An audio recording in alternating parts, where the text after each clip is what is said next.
in that field. And I thought maybe you could address a little bit the role of private enterprise in all of this. Yeah, well, this is the biggest business of humanity. It's going to have a huge impact on business. There is money to be made in the new energy regime wherever we're going to go. There will be companies that will get very rich. There will be other companies that go out of business. The innovation that needs to happen. Traditionally in this country has primarily, at least over the last 20 or 30 years, happened from small businesses and startups and so forth, and very much hopeful that will be what happens in the future. Still, I think it's important to realize the magnitude of the miracles that need to be discovered here, and to get a small company, or even a big one, even Exxon, to invest major resources in the sort of frontier research necessary to pull this off is asking a lot. They could do it. Exxon, I think it's something to think about very seriously, that the energy-related companies, not only big oil, but electricity and nuclear and so forth, would come together and form something like the semiconductor industry did in the early 70s, the Semiconductor Research Corporation. Put money into it. I mean, you can add up a big amount of money and give it the sort of good direction and focus that business knows how to do, and say, look, I want an answer here. I don't want just a bunch of research. I want an answer. And what's really a fertile area? Let's put some effort in it. And next year, well, it doesn't look so good. Let's do this. Let's keep on working that. I think that's a very interesting thing. Now, we already have the Gas Research Institute and EPRI, which are sort of parts of the same thing. Maybe we ought to sort of make a new thing or meld those together with the oil industry and put some major investment in this. And maybe a lot of that would happen in small countries. But you can't answer the fuel cell without, revolutionary advances and the way to make that membrane, that catalyst. And the vast majority of research that's working on in industry, I mean, get real. What are these guys going to do? They have to use what they've got available. They can't sit around and discover buckyballs. If it's a miracle, it's not something you know where it's going to come. And we need miracles. So I think it's going to take both. But I think it's too easy an answer to say, we'll let this happen the way that other things have happened the last 20 years. I think we have to embrace it. And okay, if we waste money, big deal. I mean, of course we're going to waste money. We're going to have programs that are poorly directed. We should every year or two fire some people and put some new people in place and say, come on, where's our answer? But to sit back and say it's going to work its way out, I don't think it is. The numbers just don't add up. There's too many miracles between here and there. Another crucially important question there in the back.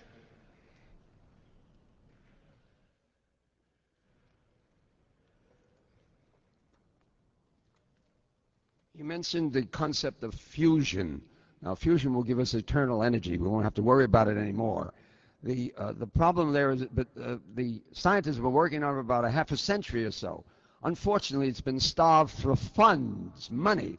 If we poured in $500 billion to $1 trillion in this area, do you think we can get this by the time both of us expire from this world? If I had to guess, I'd say no, but I think we ought to do it. I think it is true that both fission and fusion are still, in spite of the money we spent, are underfunded. It's fission, this Gen 4 program, the advanced reactors, closed cycle things, I think closed fuel cycles, we need to fund it. That whole enterprise of the development of closed cycle reactors, I mean, it's sort of biasing the thing. They call them breeder reactors. You think of breeding almost. It's efficient reactors using the nuclear fuel. That enterprise, you may know, was shut down a while back because of the decision we're just not going to breed. That group is underfunded. We need to push that. We need to push fusion, fission, clean coal, whatever. We're going to need energy from every place we can get it. Even that, you add all those up, ask me, do I think the answer is there? No, I don't think so. I don't think that any of those will end up being the new oil. Where do I think it is? I think it's solar. But you don't need to trust me. Let's turn on the switch, and let's go find it.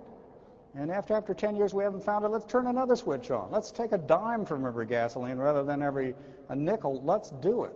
But at least let's get on with it rather than sitting back and saying, oh, gee, this oil thing, and maybe we're going to peak out in CO2, maybe we ought to learn to live with less.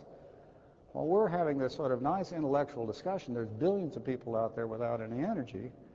Let's go do it. What do you think? Fusion is clean. Fission is not clean. Fusion gives us all the energy from the sun, the sun and the stars. Why don't we work on that? We have a program here at Columbia, been working for years. Well, it's being starved for funds. You need money.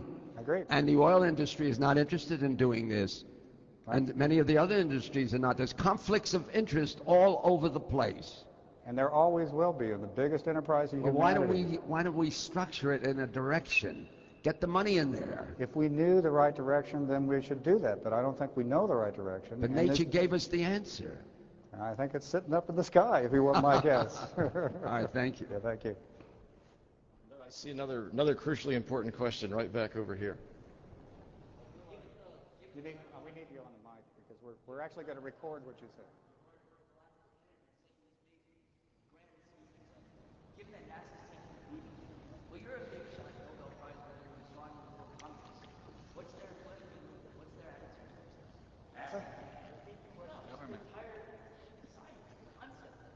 Very Yeah. I like your question so much. Would you come over and repeat it for the microphone so we could all hear it?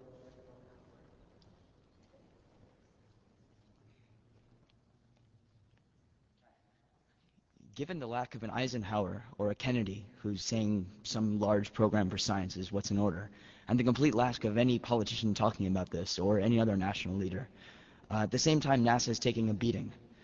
So there's this real question of what's the political attitude? And you're a big shot Nobel Prize winner was the other observation, and you've been before Congress several times. So what's their political mood? Well, I'm doing what I can.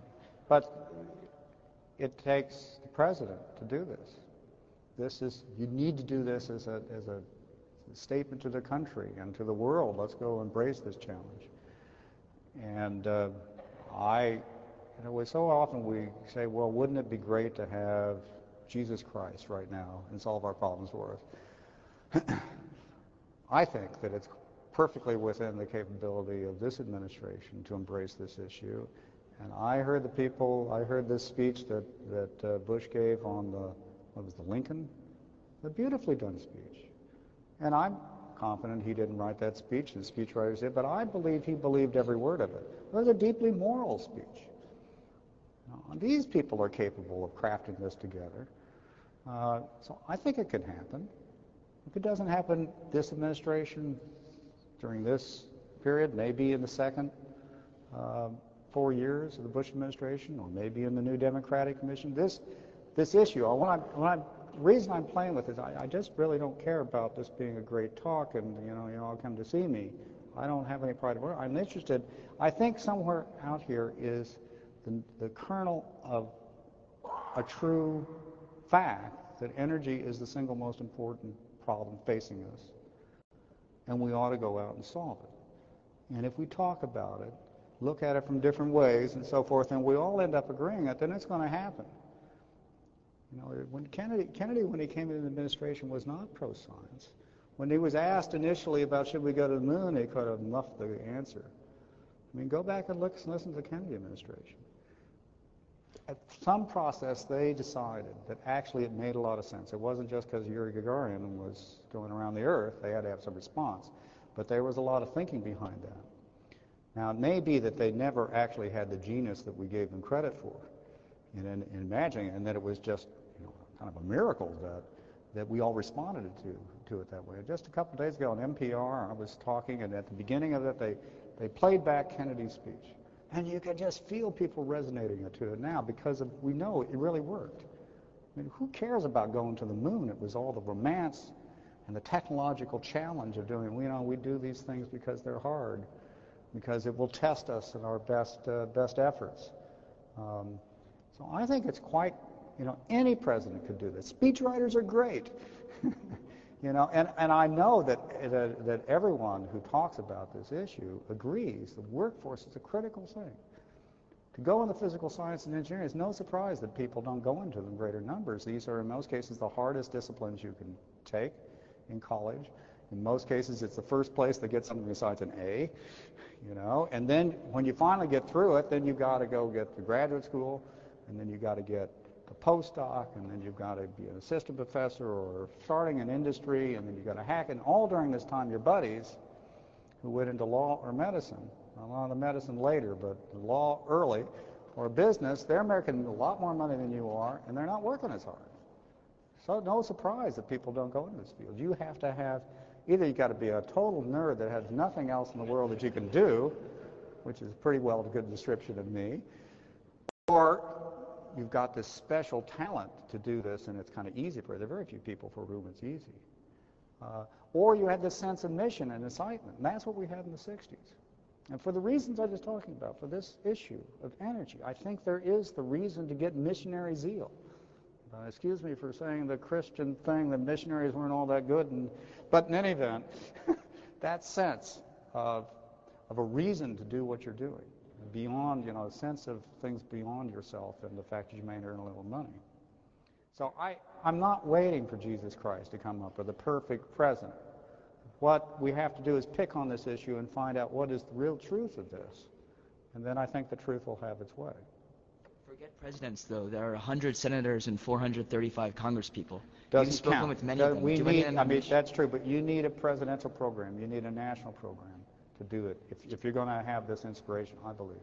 Do any of them get the missionizing zeal, though? Yeah, a few. Most of them did not get PhDs in physical science and engineering.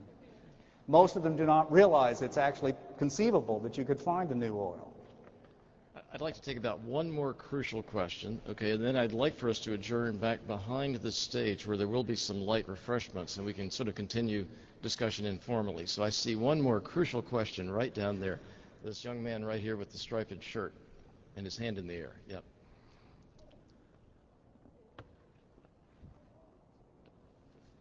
You mentioned how energy could potentially help solve our environmental problems, but I'm not entirely sold on that. Because I guess we're not going to all agree on this one. Okay. Well, but this is the reason why. It's because there's an argument that it's not necessarily the type of energy used, but rather the amount of energy. That is, if we switch the form of energy even to a supposedly clean fuel like solar power, but still keep our very high energy society, that we will still experience problems, albeit different problems, simply related to that we're producing waste faster than the planet's ability to absorb it. So this is the part of the left-hand argument, and as I say, Amory Levins argues this point very strongly, and there's many people on that side. I believe in the United States and in Europe, to a certain extent in Japan, there's a lot of truth to that argument. I mean, I'm very impressed when I go down and I see what Amory Levins say on how much better we could build a house and how much better we could build a car. I like that. I think we ought to push it. But when I start thinking about the 5.5 billion people on the rest of the planet that aren't consuming that much, and the ones that are coming, for us to go to them and say, okay, your answer is all this really highly efficient technology, and we won't allow you, we're not going to enable you to use energy in the old-fashioned way. On the time period that we have, I don't think that's responsive. I might be wrong, but right now we don't have any choice. We don't have, and we're just sitting here living on oil, presuming that there's never going to be an answer better than oil, and we're running into a situation where we won't have any answer other than use less, be more efficient. I'd like to find another answer. That's the right side of the argument. I don't mean the correct side, I mean the politically right side of the argument. Pro-energy, pro-growth, pro-business. That's the part I'm taking. There's another side of me that will argue the opposite side. I would like to have alternatives. And right now we need somebody to walk over to the wall in this dark and gloomy room of the world and flip that switch. And I don't particularly care if it's the left hand or the right hand that does it. If it turns out we didn't need all that vast energy, clean, abundant energy, the new oil, my response is, so sue us. So we gave you more than you needed, so don't use it. How bad would that be?